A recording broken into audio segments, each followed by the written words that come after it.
India bulls housing finance का share लगभग 165 rupees पर कामकाज कर रहा है और ये शेयर देखा जाए पिछले कुछ दिनों से लगातार कंसोलिडेट हो रहा है। और देखा जाए तो 150 रुपीज़ के आसपास इस कंपनी के अंदर फरवरी में राइट इशू आया था। 3700 करोड़ का राइट इशू लगभग 7500 करोड़ रुपए की बिड पाता है। यानी कि देखा जाए राइट इशू को ज़बरदस्त रेस्पॉन्स मिला और राइट इशू के अंदर इंस्टीट्यूट्स ने, रिटेल ने, सबने बढ़ चढ़कर पार्टिसिपेट किया क्योंकि देखा जाए कंपनी के शेयर की बाजार में डिमांड थी।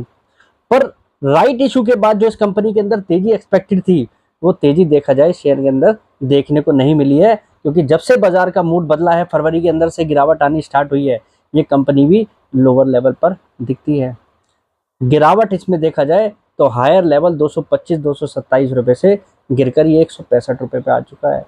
और मज़े की बात यह है कि इंडिया बुल्स रियल इस्टेट जो quality wise India bull housing finance से थोड़ा वीक दिखाई देता था, वो शेयर एक बहुत बड़ी रैली में आ चुका है।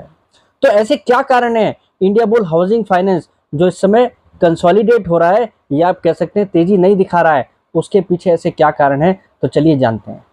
हेलो फ्रेंड्स, मैं Vipin Jain, founder of learn equity with Vipin Jain. Friends, India bull housing finance ये कंपनी देखा जाए 245 रुपीज़ की बुक वैल्यू वाली कंपनी आज भी 165 रुपीज़ पर मिल रही है। और देखा जाए लोअर लेवल 90 रुपीज़ से कंपनी पिछले साल डबल हो चुकी है। यानी कि हम फाइनेंशियल ईयर 23-24 की बात करें तो इस कंपनी ने शेयर होल्डर्स को लोअर लेवल से पैसा डबल करके दिया है।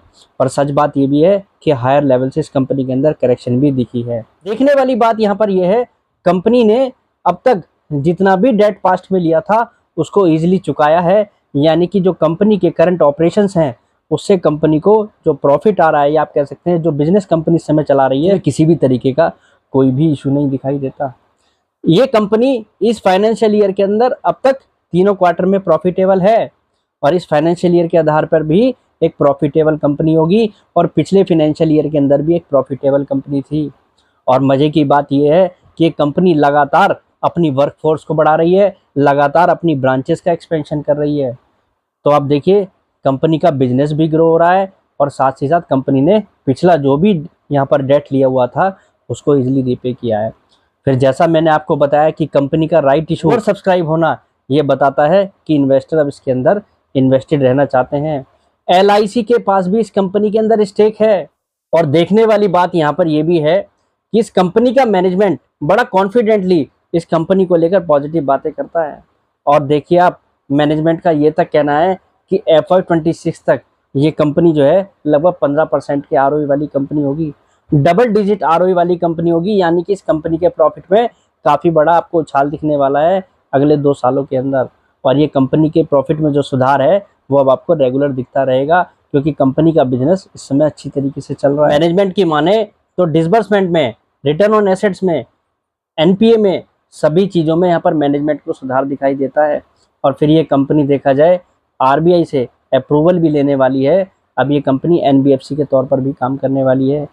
हाउसिंग फाइनेंस ही नहीं, कंपनी NBFC के तौर पर भी काम करना चाह रही है, क्योंकि कंपनी अपने बिजनेस को ग्रो करना चाहती है।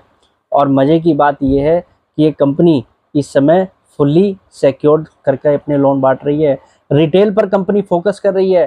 कंपनी अब नई स्ट्रेटेजी पर काम कर रही है और यही आप देखिए बाजार कहीं ना कहीं समझता है कि इसके राइट इशू में इतना बड़ा सब्सक्रिप्शन देखने को मिला। पर बात यहाँ पर यह भी है कि इतना कुछ पॉजिटिव होते हुए भी कंपनी के शेयर में तेजी क्यों नहीं आ रही है, कंपनी का शेयर चल क्यों नहीं रहा है, क्योंकि राइट इशू के बाद तो इसमें बहुत बड़ी तेजी आनी चाहिए थी। जैसा मैंने आपको बताया, इंडिया बुल्स रियल इस्टेट जैसा शेयर इतनी बड़ी तेजी दिखा चुका है। तो मेरी यहाँ पर आपको एक सीधी सीधी सलाह है, जिस तरीके से कंपनी एट प्रेजेंट परफॉर्म कर रही है और फ्यूचर प्लान बता रही है, मुझे लगता है इस कंपनी के अंदर आने वाले समय में आपको एक बार फिर एक अच्छी बड़ी रैली दिख सकती है, क्योंकि इस कंपनी ने लोअर लेवल से अच्छा खासा रिटर्न बनाया है और अब हायर लेवल से लगभग 30% की ये कंपनी करेक्शन दिखा रही है। तो मुझे लगता है आपको इस कंपनी को थोड़ा लॉन्ग समय के लिए होल्ड करना चाहिए। ये कंपनी अब धीरे धीरे अपनी परफॉर्मेंस सुधार रही है और देखा जाए ये कंपनी दमखम रखती है बुक वैल्यू के 2 के मल्टीपल पे भी ट्रेड होने का, पर उसके लिए आपको थोड़ा यहाँ पर समय देना होगा।